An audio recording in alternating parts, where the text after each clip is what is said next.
as another wave of longing, of desire-laden torment pulsed in his bones and brain. Lucian's fangs slowly descended, and the blade in his fist trembled. There were only two ways to stop this madness: fuck her or kill her. And yet he could do neither and remain free. The former would turn him into a breeding male 175 years before his time, a rutting animal with no conscience, no control, only a hunger to claim, while the latter would send him to Mondrar, the vampire prison for all eternity. Again he felt the vibration of his cell phone, and again he ignored it. He knew Alexander would never give up looking for him, and in fact had seen his brother walking the streets below once already this week. But the eldest Roman had never looked up, and down below had found only snow and the censure of a community who reviled anything with a matching set of breeding male brands. A sudden rush of sound, a faint cry, like air released from a balloon, stole Lucian's thoughts and left him with nothing but a raw, feral craving. He sprang to his feet, his entire body going forest fire hot as a growl sounded in his throat. Damn her. With one bite, she had made him into this animal, this creature of destruction, and though perhaps it hadn't been her intention to ruin him, he would make her pay. His hand fisting the knife, Lucian moved like a panther down the pitched roof and over the edge, dropping to the small balcony attached to a room in near silence.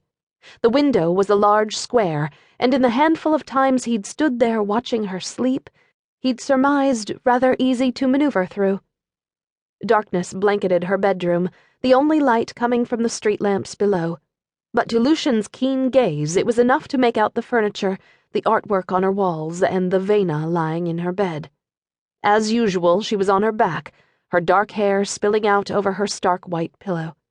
In nights previous, she had slept soundly, unmoving, like the princess Lucian had insisted on labeling her. But tonight, she moved. Leaning closer to the glass, his inside still blazing with heat, Lucian narrowed his gaze on her lower half, specifically on her legs as they stirred beneath the white coverlet. It was as if she were running a race in her sleep, and yet, as his gaze trailed upward to her thighs, to the outline of her hips, he realized that the race she was running was the one that ended in climax.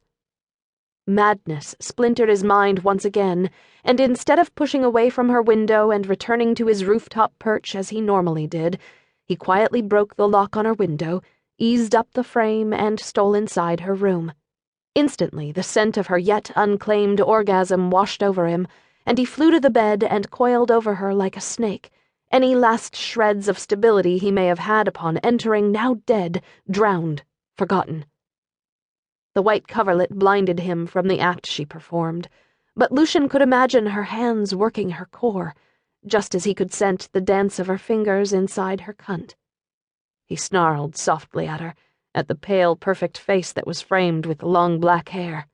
No Vena had the right to be this beautiful. No Vena had the right to hold him captive.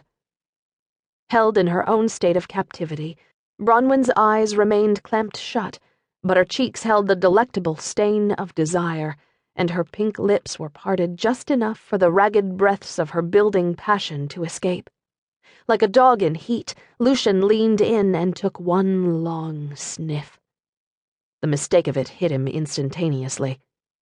His fangs dropped to needle sharpness against his lips, and all he could see was blood, and all he could taste was sex. All he could do was place his blade to her throat. Bronwyn's eyes slammed open at the feel of cool metal. You! Not who you were thinking about, Princess? Her arms shot out from beneath the covers, her fingers wrapped his wrist. What do you think you're doing? Don't move. Get off me, you bastard! The scent of her fear did nothing to stall him, only pushed his madness further. Don't talk. Even your breath on my face makes me want to scratch at your skin to get inside. Her gaze narrowed on his. What's happened to you? You look